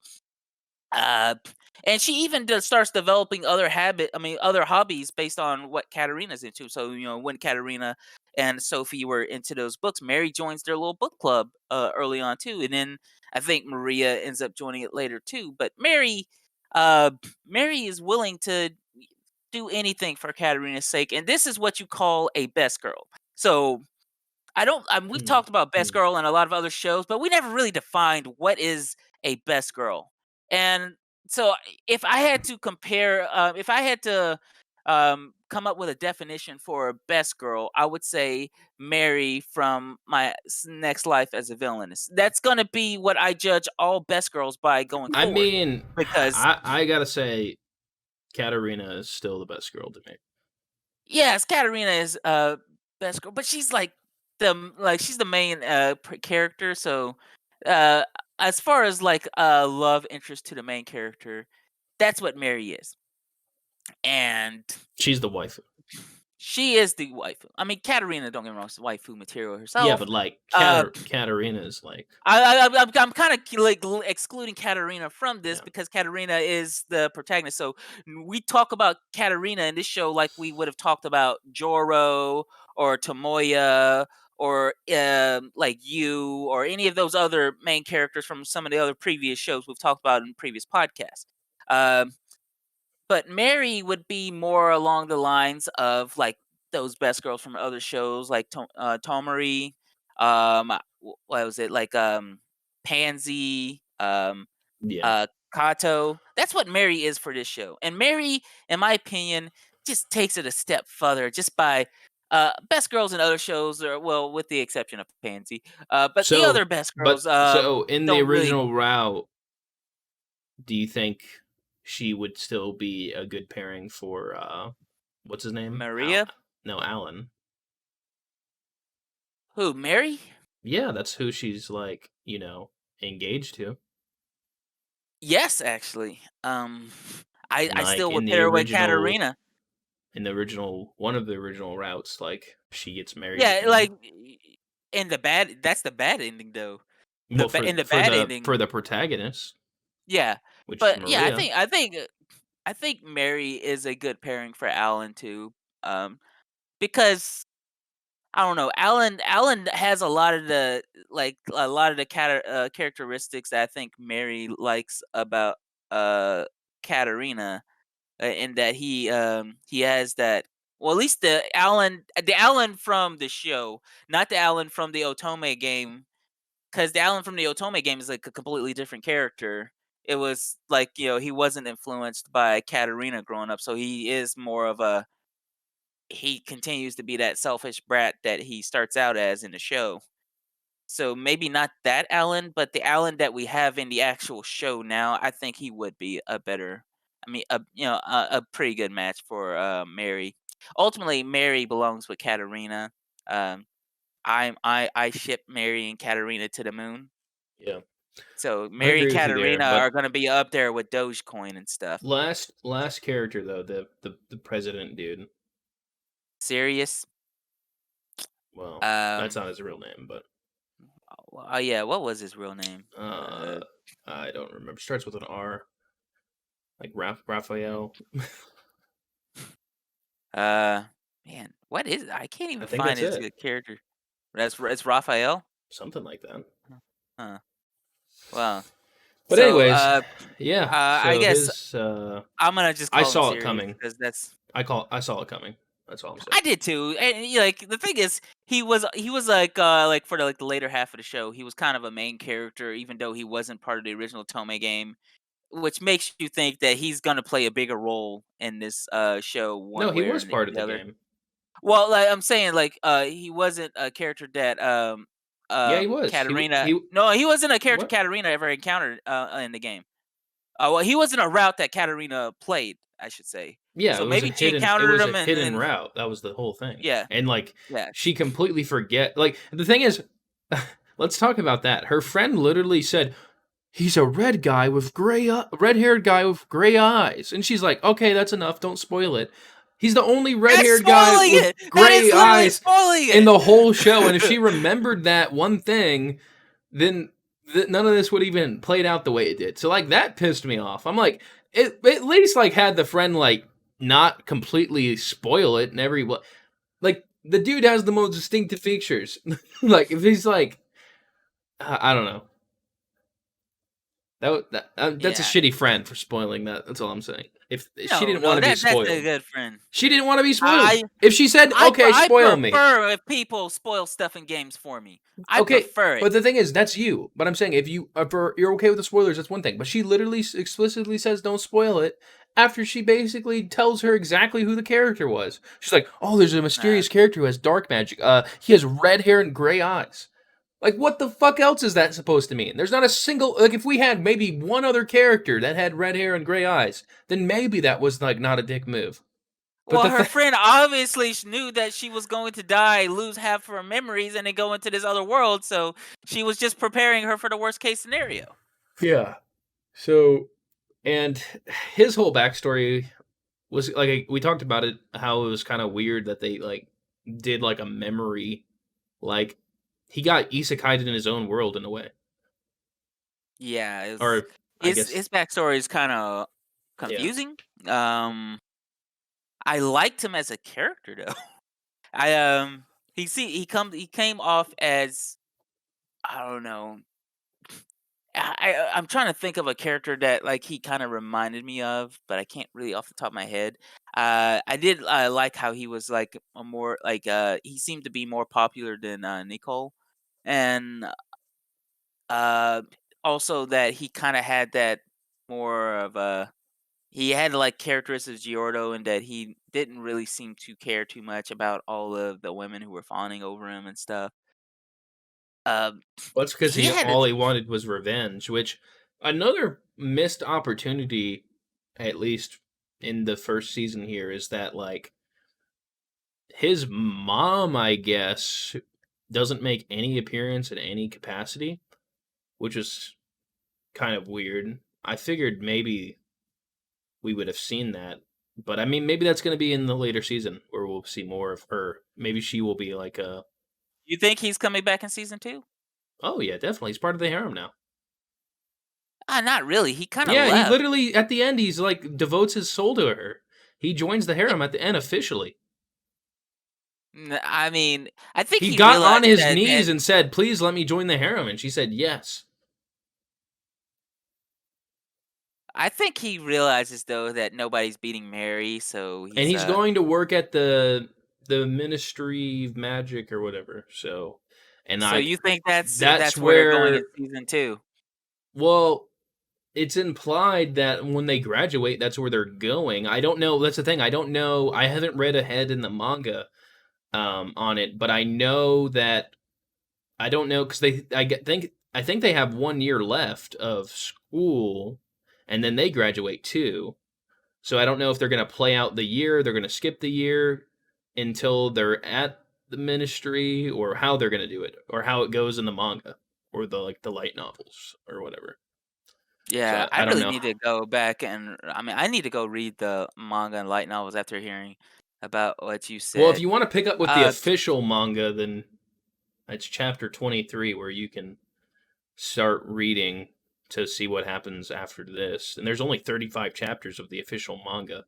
So I'm assuming that's why the reason I focus on that is that doesn't seem like there's enough manga to adapt. So I assume that season 2 they're going to adapt from light novel stuff that hasn't even been adapted in the manga, which could be uh, good. how much of the light novel hasn't been adapted? A lot.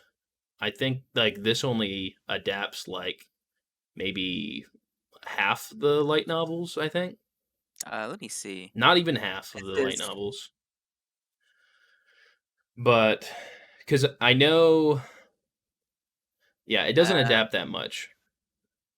I It's was hoping probably to. kind of hard to But find the it says exact numbers, there but have been 2 manga series associated with the light novel. The first, My Next Life is Villainous, All Routes Lead to Doom, was first published in Japan in yeah, August. yeah. But I mean, like, it's not going to be easy information to find because there has to be someone that's read all the light novels, and like, I don't think there's like hardcore people that are that dedicated. I mean, there are, but that information is not something we have. Wait. Oh, this second one though, I'm not even going to attempt to pronounce the title of that, but it says this manga focuses on the question of what would happen if Katarina were to recover her memories when she was 15 as So that's the opposed to her spinoff that I childhood. read. That's the spinoff That that I would be read. awesome. That That that's would what be I was awesome. gonna get into, which since Like, you brought it up now. how does like because So that means well, like let she's me get already into set up it a lot of her since you doom brought it flags. up now. Let's get into Yeah. it. So like yeah, so basically what he just mentioned there, what he was reading is the spin-off manga. It's a secondary manga.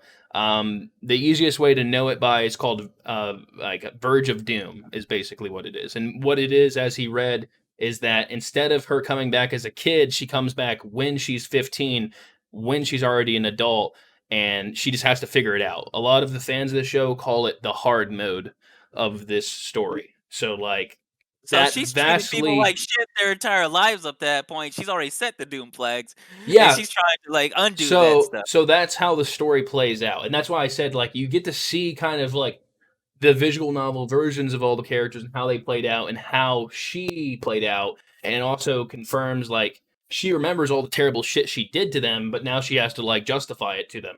So like, and it picks up too where she's already been bullying Maria and like stuff like that. It literally picks up in a moment. She's bullying Maria and she trips and falls, and that's when she gets isekai or whatever. So Uh, like it I kind of completely.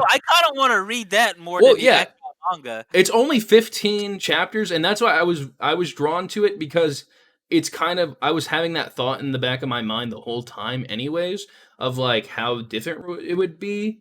And to be honest, like a major complaint of it from like people I've seen that were talking about it is that like I guess it doesn't divert enough.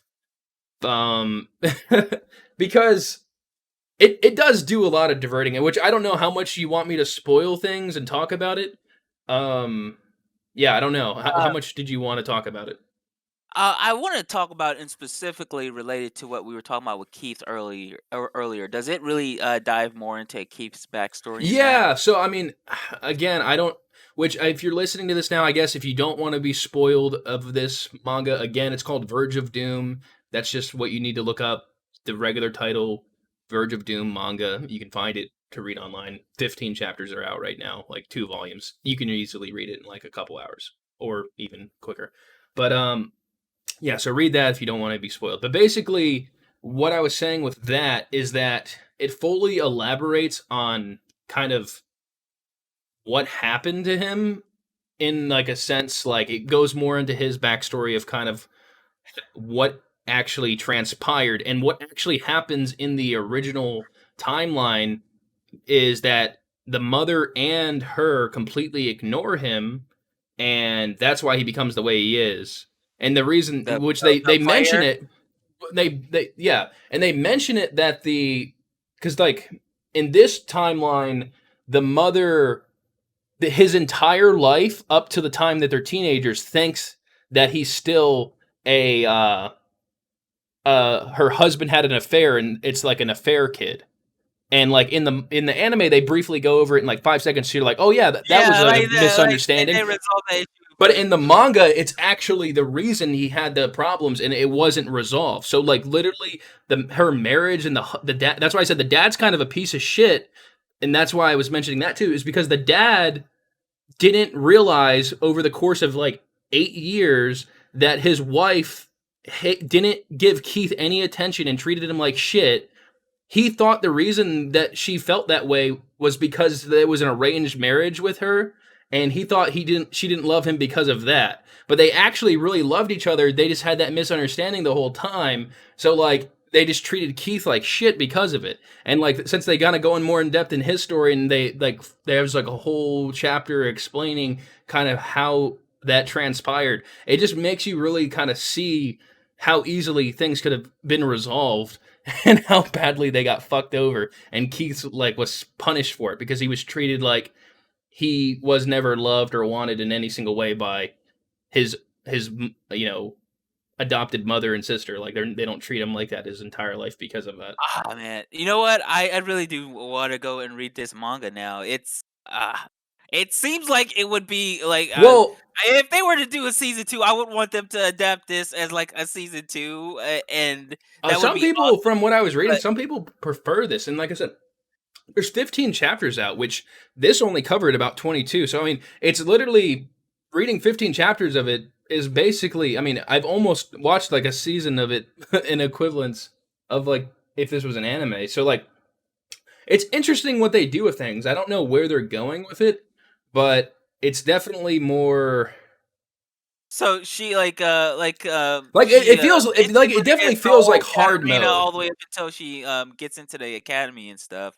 Yeah, so That it definitely feels like hard mode, because like one of the things with the show, it's like, oh, she has all this time to implant them and completely change them. So by the time she like gets to the she school, it doesn't really basically matter, you know? she basically completely changed the game by the time she got to the academy, to Yeah, the point where like none of those doom flags were even remotely able to be set. exactly. And in Like, this, like everything is actively happening.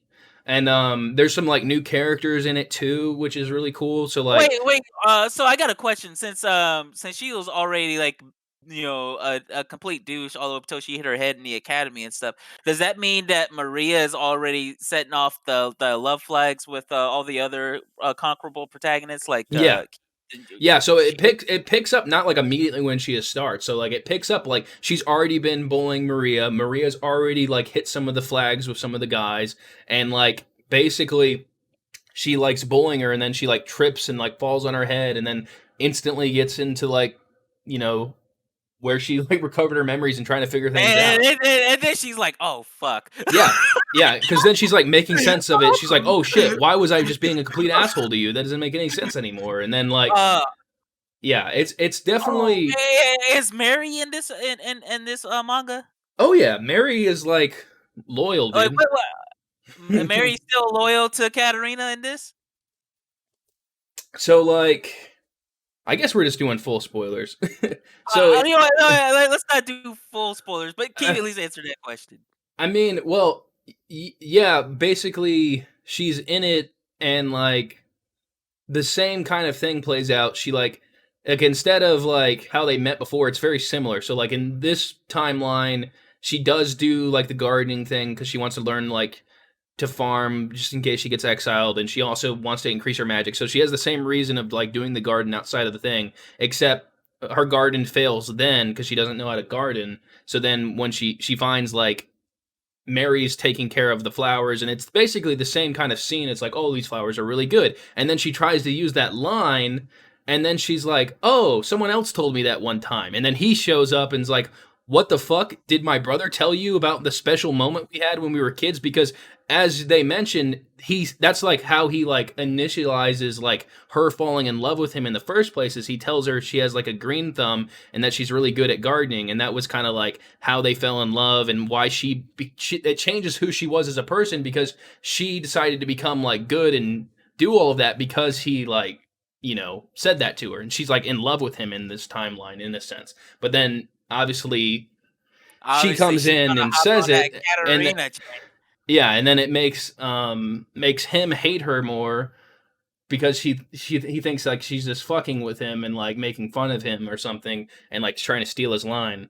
But they basically become close friends because she's like, oh, you appreciate my stuff too, and like that's why like a lot of people will say, oh, it's not different enough, because that it basically, because like when you're watching the original show, you're like, oh man, she had to have done those things when they were kids, like, or things would have never worked out the way. But then in this one, it's like, well, depending on the character, like some might be more difficult to change than others, but like things could have played out. I mean, it's obviously not concluded like where the story is right now. So I guess we'll see how it goes. There's also, like I said, some other new characters, like, and because she doesn't have like all the friend group immediately. So like one of the major characters is one of the chicks that's actually bullying Maria. I think she's in the anime.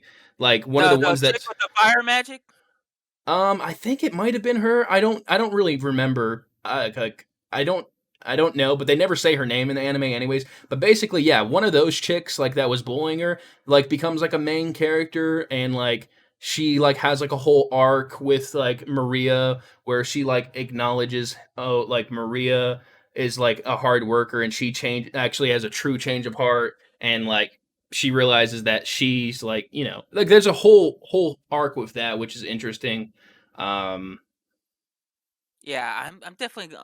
which I really want to go back and read that. I probably want to read that manga more than the actual well, one that's why now. like I'm just gonna wait for the anime on the main one, and then that's why I read this one, because I'm like, well, I don't want to like read ahead if the anime is coming out in like a few months anyways.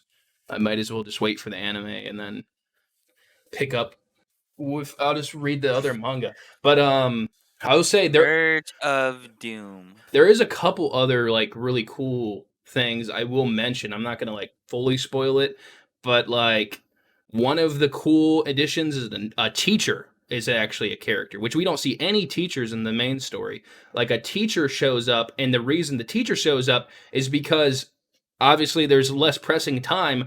One thing that she chooses to learn is sword fighting, which is awesome. So like he's a sword fighting teacher, and like he's kind of like a part of the harem, but he might be the villain. I don't know. Who knows? Like that's where they're kind of at with his character. And then the last thing, which if you're still listening to this and haven't read it, one of the coolest things that just happened in the last few chapters is another villainess has showed up, Really? which So logically Katarina is makes not the sense because since she was the villainess, but like the other characters, since they weren't all addicted to her and she's not the villainess anymore, someone's kind of taken her place as the villainess because they're in love with the characters because the other character, like, I'm not going to get into it, but basically there's another villainess. So like, we'll see how she'll probably end up joining the harem, but yeah, it's but interesting. maybe that villainess actually gets the Doom flag set.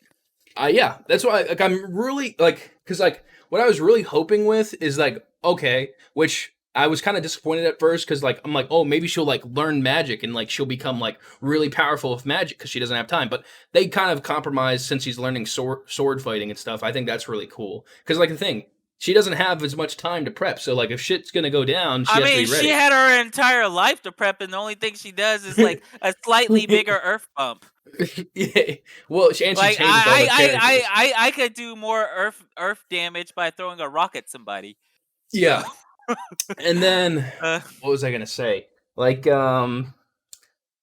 yeah, like it also like explained kind of like the other routes for me. So like it didn't really when they fully explained it in this manga, it kind of made me like think, well, because she was worried about dying in the main route, but the thing is, the reason that she dies in all of the routes in the original game is because she like physically hurts Maria. So as long as she never chose to physically hurt Maria, there should have never been any chance of her dying in the original route. And even in this new route, like the only reason like it's more likely she like might have an altercation with one of them is because like a lot of them like don't like her or hate her, you know, because like they're like, yeah, because she but like like you said, she's playing on hard mode there's now. basically no chance like after she had those interactions with them as kids, like there was no chance she was gonna lose. That's all I'm saying. Which Yeah, that if anything, which I guess let's I mean we got to do the best moments. But that's my least favorite like aspect of the show, I would say, is that um they don't really like the whole show was solved too early, which is why I appreciate this spinoff exist.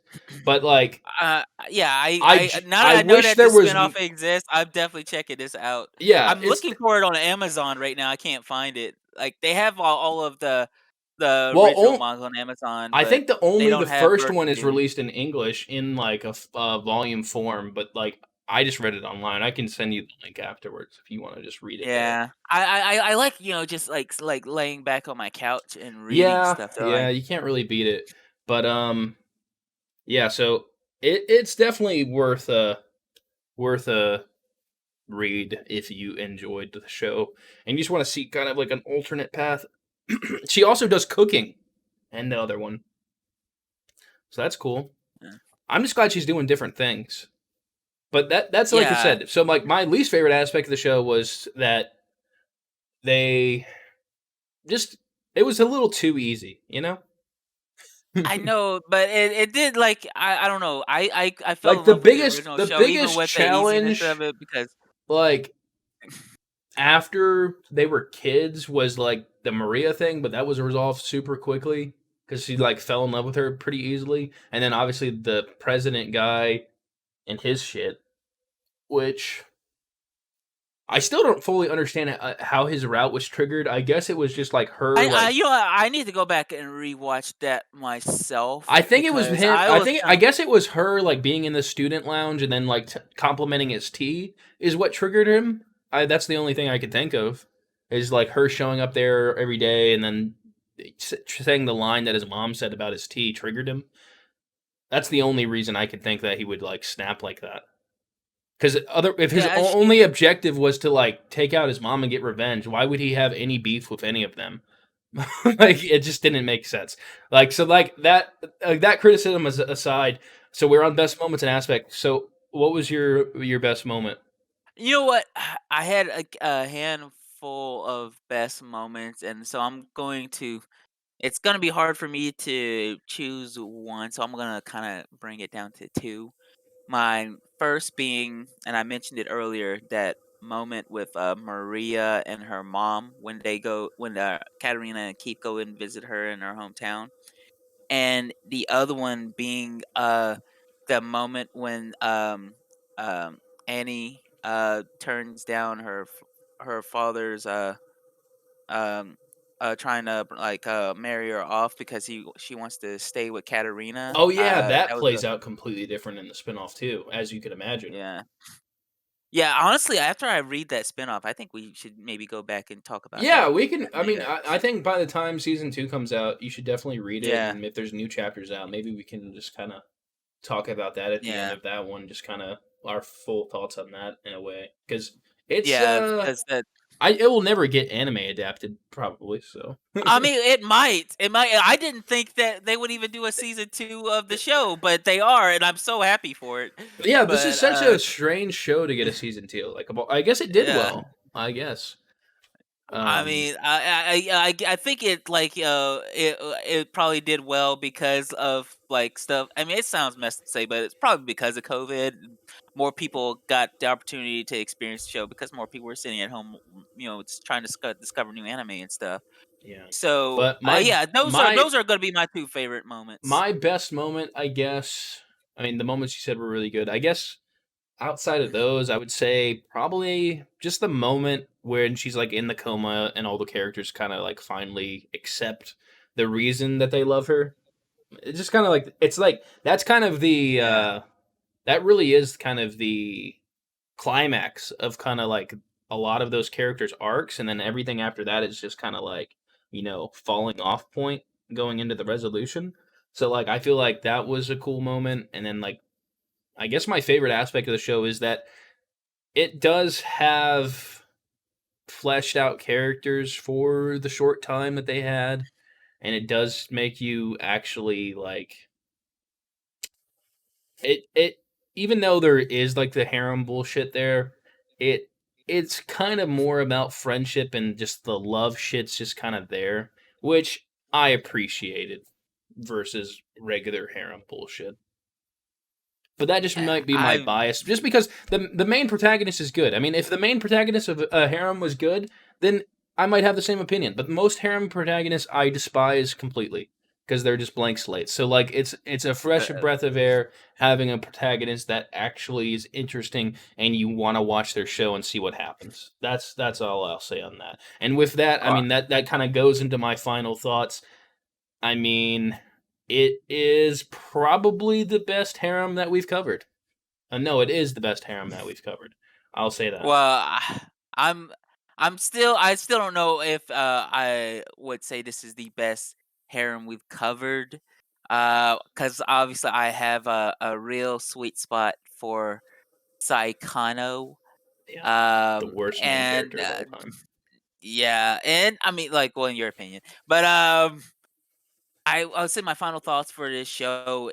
I recommended this show, so obviously I really love this show. But outside of that, my final thoughts on this show is it's it's a surprisingly refreshing take on a lot of like old anime tropes at this point, and it really does have like some really fun characters. So I would recommend like this. I've recommended this show to literally everybody, and literally nobody will watch it. They're like, "Oh, I Well, don't trust it based on the title or based on the yeah, title card or I mean, this whatever." I'm like, show "Dude, give it give it a chance. Give it a it chance." definitely Uh, has like on the surface it looks like something that looks like weeb trash, but I think it does if diving deeper it has more universal appeal than a lot of animes that are in a similar type of genre.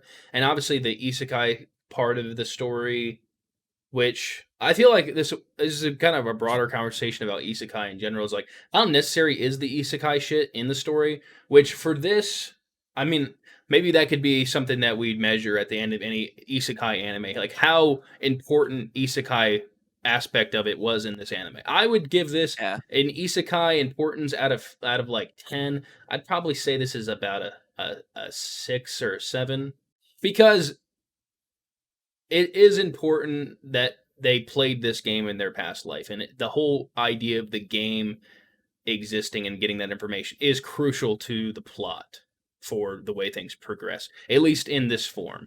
And I think it would be completely different, which is why I'm curious how they're going to do it later on, because unless they're going to do some bullshit with the isekai again, where like they get information from the next game or whatever, then going forward with this show, we shouldn't have any more really importance of it being an isekai anymore, because this is her life now. So like, even though this is technically isekai, season 2 technically won't even be isekai anymore in a way, Yeah, I didn't even think about that till you just said it, but that's true. It probably you can't unless really they if unless you they somehow tie it back in. But I just don't see them or doing that at this point. So yeah.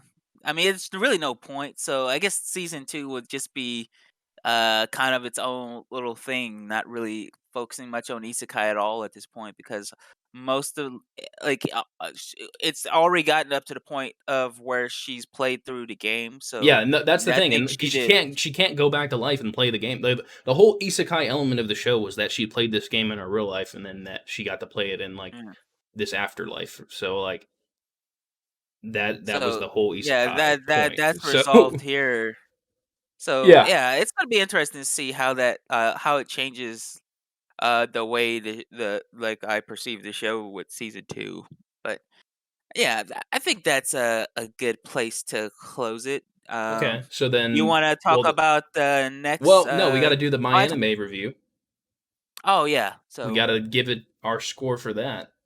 oh, here we go Which, again. I mean, let's see. I'm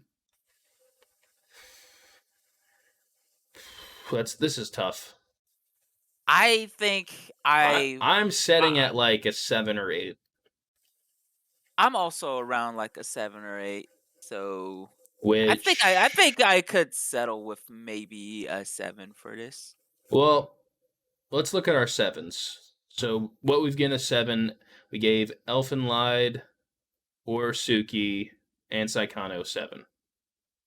Yeah, I feel like this is on And then Orisuke and eights, we Saikano gave level. Angel Beats, My Hero, Charlotte, uh, The Day I Became God, and the Saikano movie. Those are our eights. So was it at the 8 level? This is a kind of a interesting question in that this is the first isekai we've covered. Yeah. Also, That's the thing. uh Yeah, doing genres is difficult with like the way to scale, but basically, and 7 is good, and 8 is very good, and 9 is great, and 10 is a I think masterpiece. the genre is something we need to take into account Yeah, because the genre is taken into account, but like when you're just looking at what like the we my we anime list number means, yeah, I like, get we've covered what the my anime list number means, but the reason why I'm saying like we got to take that into account is because um going into different types of shows, you're not really looking for something like overly emotional like Elfenlied with this, or like well, something that's comparison to like the other really like harem, a. we've given every other harem like a 6 or a 7 that we've covered. So I feel like yeah, I guess in that case I would say a 7 because I really do feel like this to me is it's pretty comparable to Orisuke. I would say this is better than Orisuke, but I don't know if it's good enough. I would say I would give it a 7.5, but since we're doing exact, I'd say a 7 would probably be where I would lean to, even though that doesn't average out. But I think 7 is fair. All right, we'll go with 7. Okay. So 7 it is. And with that, I think we're going to close the episode. Next week, we are going to be covering Sunday Without God, which is kind of I guess it's a supernatural anime. So, those are fun. I like a lot of those. Yeah. It's not going to have any harem bullshit. It's not going to have whatever. I think it's actually I think it's considered a shonen. I think. Have we haven't really we don't cover that many shonens, I don't think. We spent 2 hours talking about Um My Hero. well, that was My Hero, but I'm saying this is like the short I think we haven't covered like a short shonen like this. There's not that many. Most shonens are like 1,000 episodes long, you know. No, there's So, there's shonens that well, have like yeah, there are, but there's like yeah. this show in particular is kind of like one. I don't know. This show, the reason I've chose it is that it's something I forgot existed until recently, but it's something that stood out to me, and I'm like, oh yeah, that's something that will be interesting to cover. So that's what we're doing next week. So with that, guess we'll Well, we'll call it. yep. We'll see you next week. All right, see you guys next week.